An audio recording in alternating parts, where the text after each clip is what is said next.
Else? We are all good. All right.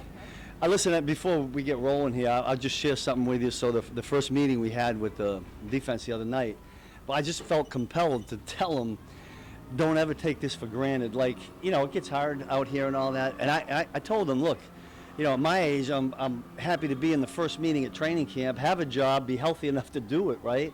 But these guys don't realize how fast it goes by. I'm realizing it now.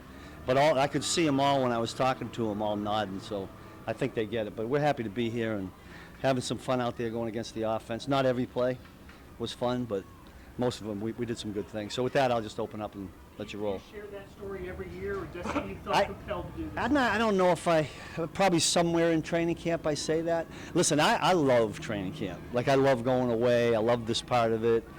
I'd do this for a full-time job, just like right here. Now, the players don't want to hear that because they want to play the games, but I get just as much joy being out here and being all football 24/7 as I do on game day. But I don't know, maybe because I'm getting up there in age, I think about it a little bit more. But I think they all got the message, which is good. Now that George has signed a long-term deal, can you maybe expand on why he's so important to the defense and why he's such a great fit for the Chiefs? Yeah, I mean, probably the first thing that sticks out with George is his character. I mean, the one thing that Brett and Andy do a great job of, we bring in a lot of good character guys. That's huge, in my opinion, in today's pro sports, because usually when you're a high character guy, you're unselfish. George has got all of that, and then his ability and his intelligence. I mean, I can remember when Joe and I did the Zoom call with George, because I think he was the COVID draft, and you guys would remember better than me, and I just remember that came out in a Zoom interview, all of that, how much he loved football, high character guy, how important it was to him. So, and Brett does a great job keeping those guys here. Speaking of the offense, we were talking about, there's good plays, there's bad plays. They're trying to emphasize going deep much more often. Yeah. Just for you, just trying to get your guys to defend that. And when do you see those observations? Yeah, I'd say, I don't like them when they happen. However, because look at, you can't touch the quarterback, so it's a longer down. But hopefully it makes us better in eliminating those, because those will kill you in the game. I can remember one or two there today. But listen, the offenses will make us better by doing that in terms of taking away those deep plays, because big plays and explosive plays in this league, when you give them up, usually that doesn't bode well for points allowed. So they help us there. And then the one thing we try to do, like, I'm going to flip it around, like you always see our guys kind of punching at the football, which we emphasize. I just think it helps the offensive guys, cling to it. Yeah, I'm real excited about Jamari. I just watch him out there. He's become a little bit of a multiple position guy, which is a good thing. I think you're going to see him at, you're certainly going to see him at nickel. You're going to see him at safety.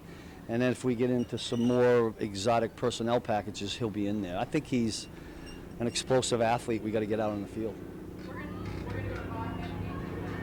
Steve, it's sort of related to what you were saying before, but Patrick often talks about how he benefits from going against your defenses in camp. I wonder if you think of it that way in terms of challenges you try to pose him specifically, but also what it does do for you guys to work against him. With all the things that the offense does? Yeah. Specifically too, like how it's challenging him. Yeah, listen, more than anything, Patrick out here makes us play the hold down. I'm always yelling at Chris because he's not pass rushing the hold down, so I've got to get him at. But I tell him not to chase him too much. I don't want to pull. What was that week that we chased Patrick and we pulled the? It was like playoff or something, right? Playoff. Yeah. So we got a special rule for Chris on that. But getting back to for what he does and what we do offensively, I think that makes us be prepared for a lot of things during the year. And do you think specifically of him in some ways as you? Patrick? Yeah, because this league, listen, it seems like every week, it's probably not. There aren't very many quarterbacks in the league now that aren't athletic, dynamic, extend the down. And Patrick does this every snap here, and that makes us better. Go ahead, Nate. Steve, it appears that Andy's sort of message to the guys was about urgency, using that as a word to sort of emphasize camp. How do you, with your guys' balance, trying to appreciate every day, even though it's long, but also emphasize urgency, the balance between those two things? Yeah, So we normally talk about building a foundation. We're always saying rock solid foundation. And listen, I try to, it gets shorter and shorter every year in my opinion. It feels like it, the preparation to get ready. And we were hopeful, and I think most of the guys did a good job of it. When they left after the OTAs, that had to still be a work time for them.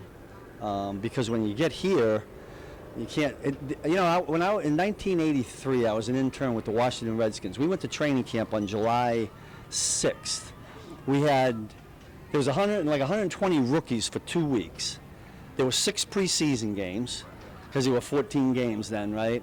And so you had all this, you had all this time in training camp to kind of get your body ready. That's what the vets did. It's different now. So the sense of urgency to be ready when you come in and then build it as we're here is really important. But to us right now, it's all about building the foundational pieces that we need during the season.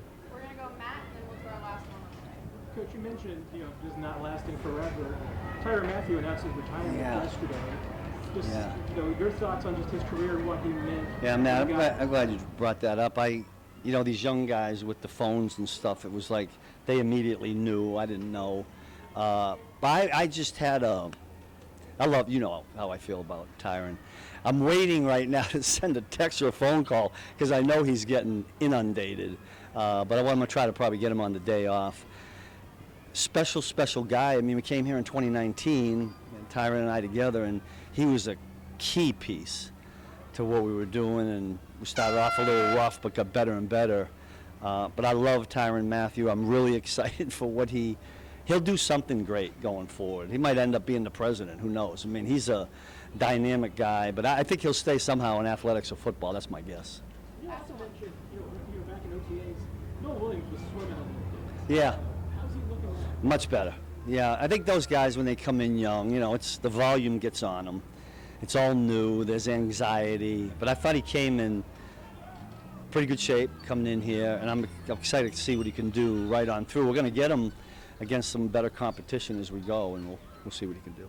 Last one right over here. Heading into another training camp with Nick, obviously got to extend him in the offseason. What has he meant to this defense over the years? Yeah, he's just about everything, He's Patrick Mahomes for us. I've said this before, and we're pretty multiple defensively, so if you don't have that guy, it gets really challenging. I had, back when we didn't know we were getting Nick, because it was, I had to, in my mind, I was preparing, if we don't have Nick, what do we do? And it's just not the same. So thank God he's here. Yeah. Thanks, Coach. That it? Good.